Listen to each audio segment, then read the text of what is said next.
Hello everyone, welcome to philosophy guideline. Philosophy guideline YouTube চ্যানেলে তোমাদের সবাইকে স্বাগত। আজকের ক্লাসে আলোচনা করব উচ্চ মাধ্যমিক দর্শন। 2025 সালে উচ্চ মাধ্যমিকের যে রায়মার্টিন কোশ্চেন পেপার বেরিয়েছে, সেই কোশ্চেন পেপারে মডেল কোশ্চেন পেপার 2 এর পেজ নাম্বার 453 পেজের যে লজিকগুলো আছে সেগুলি সমাধান করব। দেখো, 3 এর অথবা বচনে রূপান্তর করে ব্যাপ্যতা নির্ণয় করে। দেখো, এক দাগ দেখো, অতি অল্প মানুষ সৎ। দেখো, অতি অল্প আছে, ব্যতিক্রম নিয়ম। সদার্থক হলে ও বচন, আর নঅর্থক হলে আই বচন। যেহেতু সদার্থক আছে, ও বচন হবে। এলেপ করে ও বচন দিয়ে লিখবো কোন কোন মানুষ নয় সৎ। ও বচনের উদ্দেশ্য হবে অব্যাপ্য আর বিধেয় ব্যাপ্য। 2, অধিকাংশ সাপ বিষধর নয়। দেখো, অধিকাংশ আছে, তাহলে অধিকাংশ থাকলে আয় অথবা ও বচন, সদার্থক হলে আয় বচন, নঅর্থক হলে ও বচন। যেহেতু নঅর্থক আছে, ও বচন হবে। এলেপ করে ও বচন লিখবো কোন কোন সাপ নয় বিষধর। উদ্দেশ্য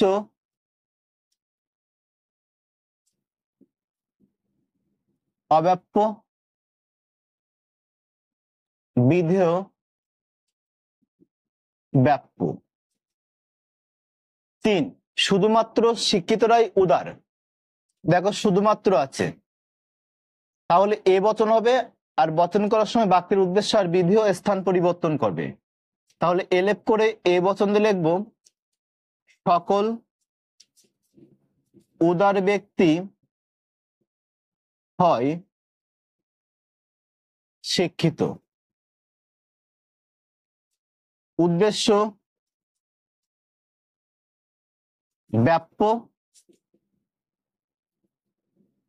বিধেয় অব্যাপ্য। 4 দাগ, মানুষ সর্বদাই সুখী হয় না। মানুষ সর্বদা সুখী হয় না। দেখো, সর্বদা আছে, তাহলে এ অথবা ও বচন। সদার্থক হলে এ বচন, নঅর্থক হলে ও বচন। যেহেতু নঅর্থক আছে, ও বচন হবে। তাহলে এলেপ করে ও বচন দিয়ে লিখবো কোন কোন উদ্দেশ্য হচ্ছে মানুষ, তারপরে নয়, তারপরে সুখী। উদ্দেশ্য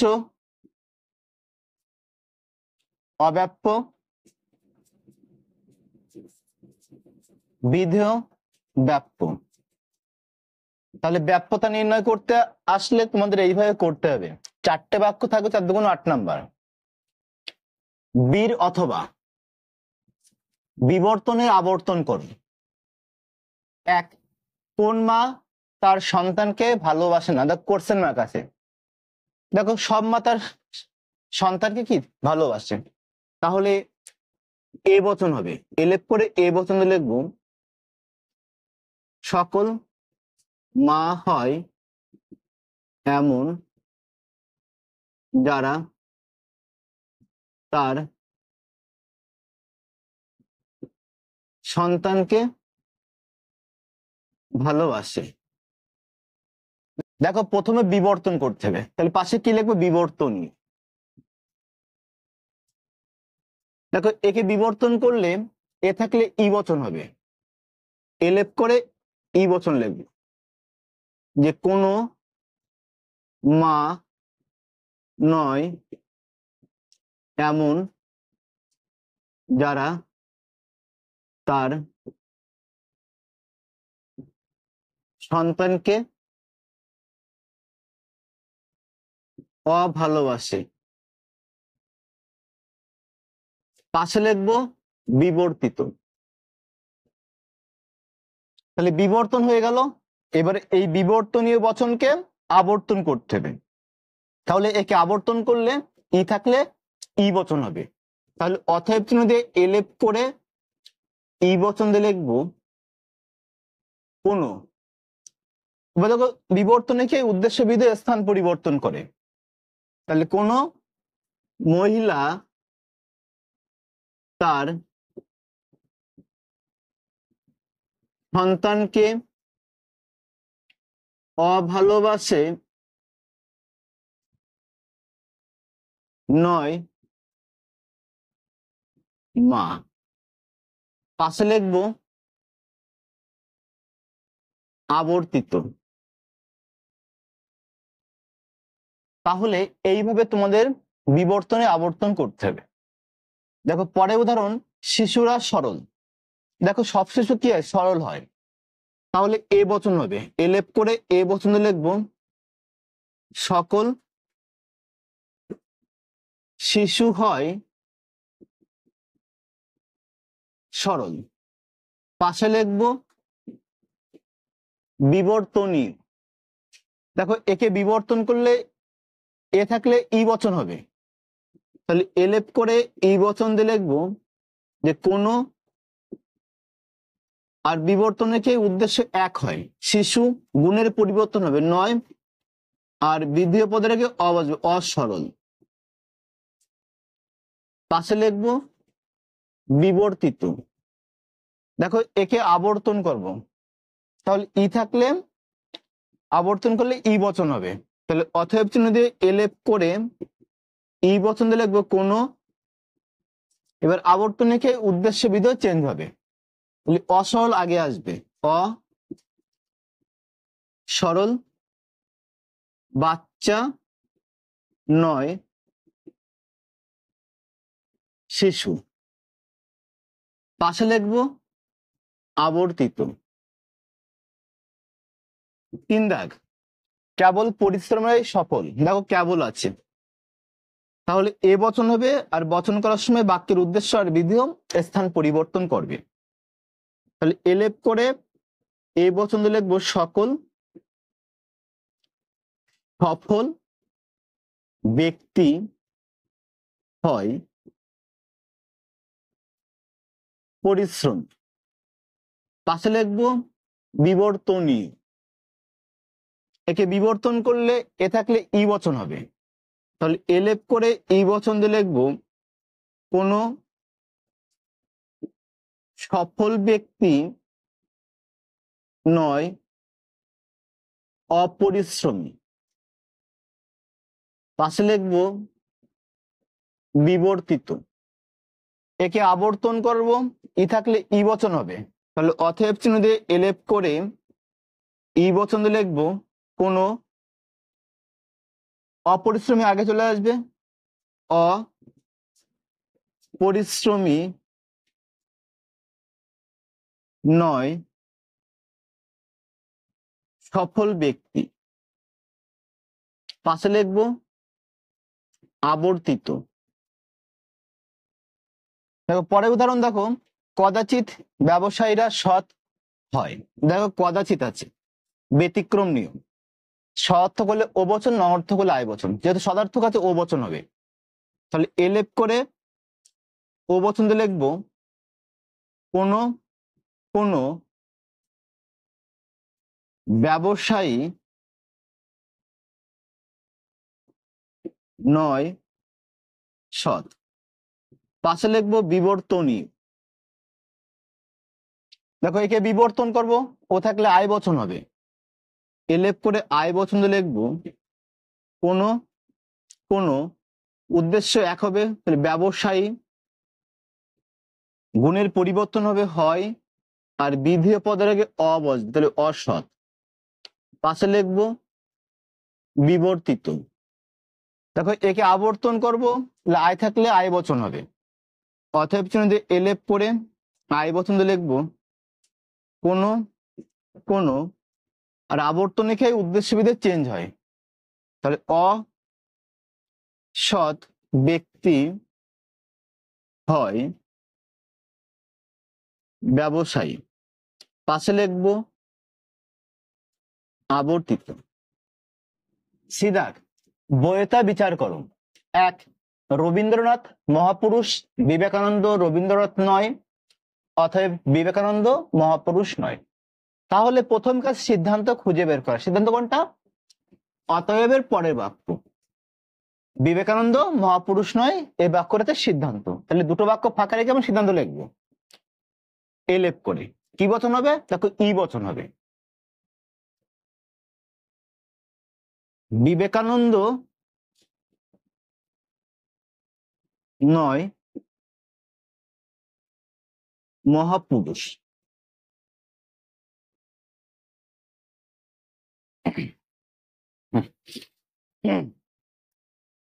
দেখো এখান থেকে দুটো পদ পেলাম। একটা পেলাম পক্ষপদ বিবেকানন্দ, আর সাধ্যপদ পেলাম মহাপুরুষ পি। তাহলে এবার খুঁজবো এই বিবেকানন্দ আর কোন বাক্যে আছে। তাহলে সেই বাক্যটা অপদান আশ্রয় বাক্য হবে। কোথায় আছে? বিবেকানন্দ রবীন্দ্রনাথ নয়। কি বচন হবে? ই বচন হবে। এলেপ করে ই বচন দিলে লিখবো বিবেকানন্দ নয় রবীন্দ্রনাথ।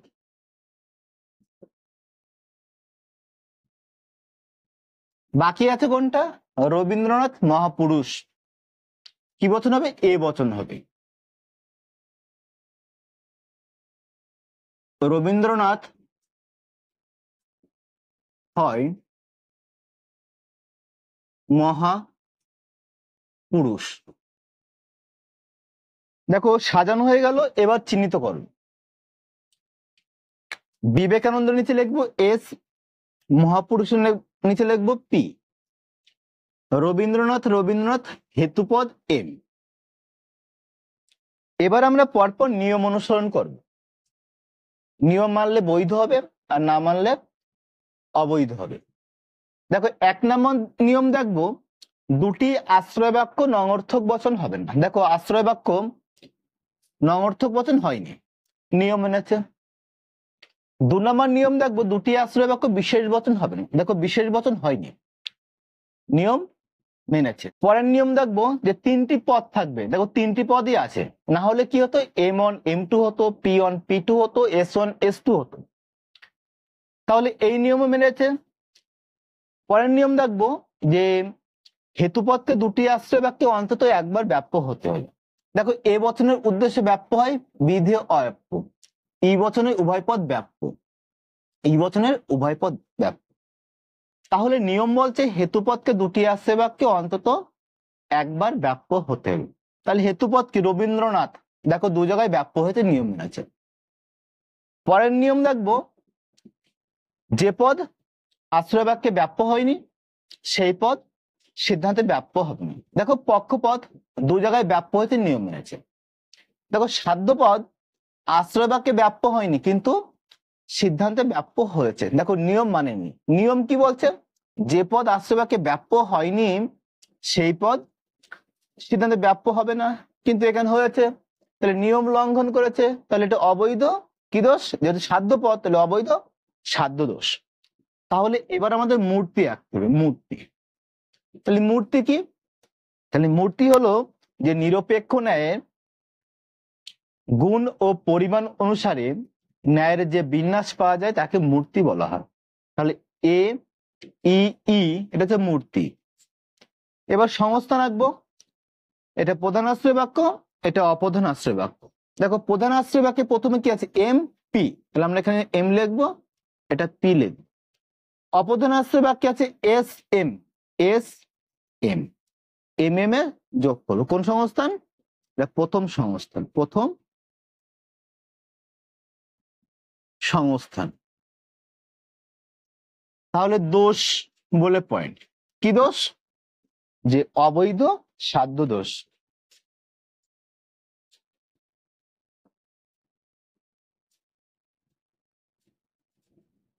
এবার ব্যাখ্যা পয়েন্ট করে তোমরা এইভাবে লিখবে যে উপরিক্ত যুক্তিটি নিরপেক্ষ ন্যায়ের উদাহরণ। যুক্তিটি অবৈধ সাধ্য দোষ। কারণ ন্যায়ের নিয়ম হলো যে পদ আশ্রয় বাক্যে ব্যাপ্য হয়নি সেই পদ সিদ্ধান্তে ব্যাপ্য হবে না। এই নিয়ম লঙ্ঘন করা হয়েছে। কেননা সাধ্য পদ মহাপুরুষ প্রধান আশ্রয় বাক্যের এ বচনের বিধিও স্থানে থাকায় ব্যাপ্য হয়নি, কিন্তু এই পদটি সিদ্ধান্তের ই বচনের বিধিও স্থানে থাকায় ব্যাপ্য হয়েছে। তাই যুক্তিটি উপরিক্ত দোষে দুষ্ট। তোমরা এটুকুনি লিখতে পারলে তোমরা 4-এ 4 পাবে। দেখো পরের উদাহরণ দেখো, সৈন্যরা বিশ্বাসঘাতক নয়। সৈন্যরা দেশপ্রেমী, অতএব কিছু দেশপ্রেমী নয় বিশ্বাসঘাতক।